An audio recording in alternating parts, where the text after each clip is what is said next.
आपने ये कई बार लोगों को कहते हुआ सुना होगा कि जैसा सोचोगे वैसा ही होगा। अगर आप ये सुनते हैं लेकिन अमल नहीं करते तो आपक महात्मा बुद्ध की ये कहानी सुनने के बाद आज से ही अच्छा सोचना शुरू कर देंगे। जैसा सोचोगे वैसा ही होगा। एक बार की बात है, महात्मा बुद्ध प्रवचन दे रहे थे। प्रवचन में आसपास के बहुत से लोग शामिल थे और सभी लोग ध्यान से बुद्ध को सुन रहे थे।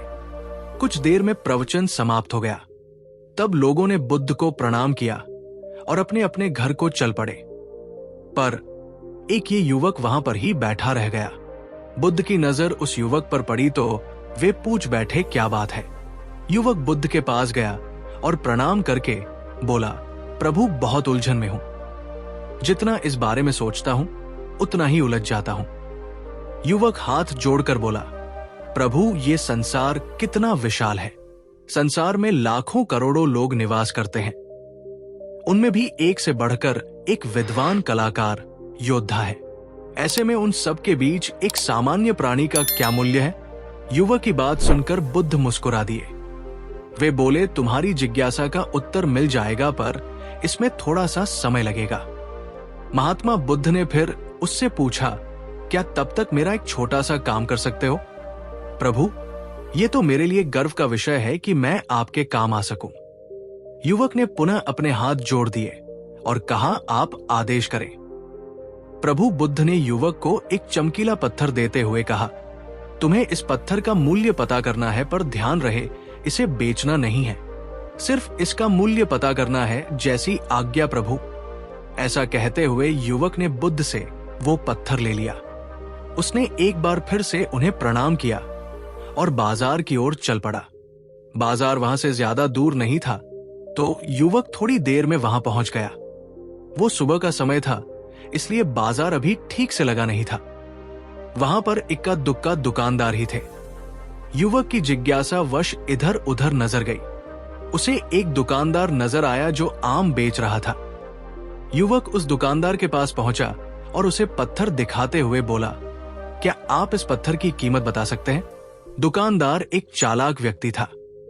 पत्थर की चमक देखकर वो समझ गया कि अवश्य ही ये कोई कीमती पत्थर है। वो बनावटी आवाज में बोला, देखने में तो कुछ खास नहीं लगता, पर इसके बदले 10 आम दे सकता हूं। दुकानदार की बात सुनकर युवक को हल्का सा क्रोध आ गया कि इतना सुंदर पत्थर और इसका मूल्य सिर्फ 10 आम। अवश्य ही ये झूठ बोल रहा है। युवक को चुप देखकर दुकानदार बोल उठा, क्या कहते हो? निकालू आम पर युवक ने दुकानदार को कोई जवाब नहीं दिया। वो चुपचाप आगे बढ़ गया। सामने एक सब्जी वाला अपनी दुकान सजा रहा था। युवक उसके पास पहुंचा और उसे पत्थर दिखाते हुए उसका मूल्य पूछा। उस पत्थर को देखकर सब्जी वाले की आंखें खुशी से चमक उठी। वो मन ही मन सोचने लगा, ये पत्थर तो बहुत कीमती जान पड़ता है। अगर ये मुझे मिल जाए तो मजा ही आ जाए। दुकानदार ने कहा, वैसे मैं इस पत्थर के बदले एक बोरी आलू दे सकता हूं। सब्जी वाले के चेहरे की कुटिलता देखकर युवक समझ गया कि ये दुकानदार भी मुझे मूर्ख बना रहा है। मुझे किसी और से इसका मूल्य पता करना चाहिए। ये सोचता हुआ युवक आगे बढ़ गया। सब्जी वाले दुकानदार ने युवक को पीछे से आवाज लगाई, क्या हुआ भाई? अगर आपको ये मूल्य कम लग रहा है तो बताएं, तो मैं इसे बढ़ा दूंगा। युवक ने उसकी बात पर ध्यान नहीं दिया और वो अब इधर उधर किसी ऐसे व्यक्ति को खोजने लगा जो जानकार हो और उस पत्थर की सही मूल्य बता सके। युवक को लग रहा था कि अवश्य ही ये कोई कीमती पत्थर है। शायद कोई जौहरी इसका सही मूल्य बता सके। यही सोचते हुए युवक एक जौहरी की दुकान पर पहुंचा। जौहरी अपनी दुकान को अभी खोल ही रहा था। उसने दूर से युवक को अपनी दुकान की ओर आते हुए देख लिया था। साथ ही उसने युवक का हुलिया देखकर यह भी भांप लिया था कि यह कोई गरीब व्यक्ति है जो संभवत कोई गहना बेचने आया होगा।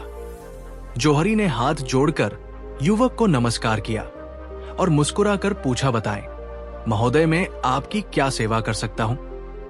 युवक ने बुद्ध का दिया पत्थर अपनी हथेली पर रख दिया और बोला, इसका मूल्य पता करना था।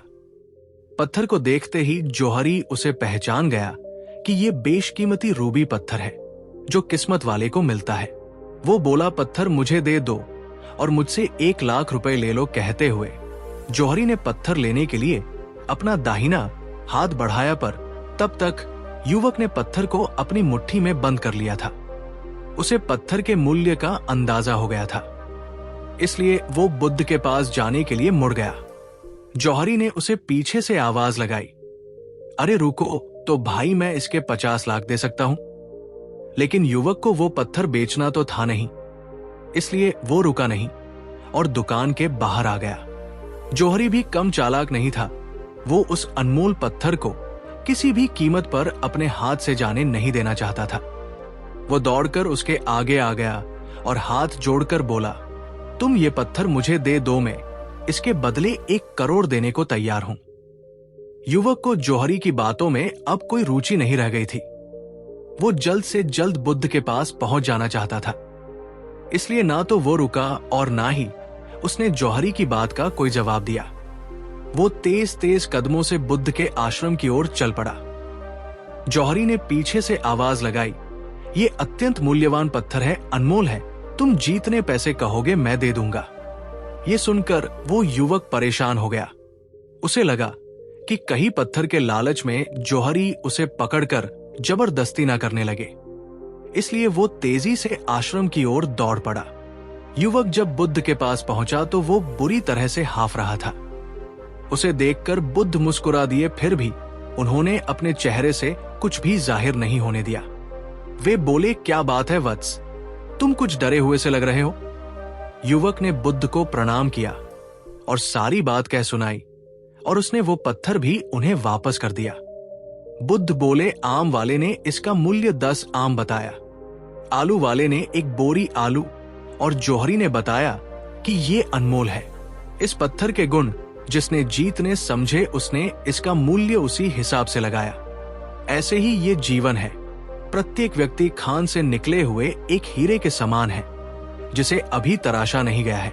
जैसे जैसे समय की धार व्यक्ति को तराशती है, व्यक्ति की कीमत बढ़ती जाती है। ये दुनिया व्यक्ति को जितना पहचान पाती है, उसे उतनी ही महत्ता देती है। ये कहते हुए बुद्ध एक क्षण के लिए रुके, फिर बोले, किंतु आदमी और हीरे में अंतर ये है, हीरे को कोई दूसरा तराशता है और व्यक्ति को अपने आप को स्वयं ही तराशना पड़ता है। जिस दिन तुम अपने आप को तराश लोगे, तुम्हें भी तुम्हारा मूल्य बताने वाला कोई ना कोई जौहरी मिल ही जाएगा। गौतम बुद्ध उस लड़के को ये सीख देना चाहते थे कि जो इंसान अपने मन में खुद के बारे में विचार करता है, वो व्यक्ति उसी के समान बनता जाता है। किसी इंसान को अगर दुनिया की किसी भी चीज से सच्चे मन से लगाव हो, तो वो इंसान उस चीज को प्राप्त कर लेता है। वही जो इंसान अपनी मनचाही चीज को प्राप्त करने में असमर्थ है, उस इंसान ने अपने मन में सच्चे भाव से उस चीज को चाहा नहीं होता है।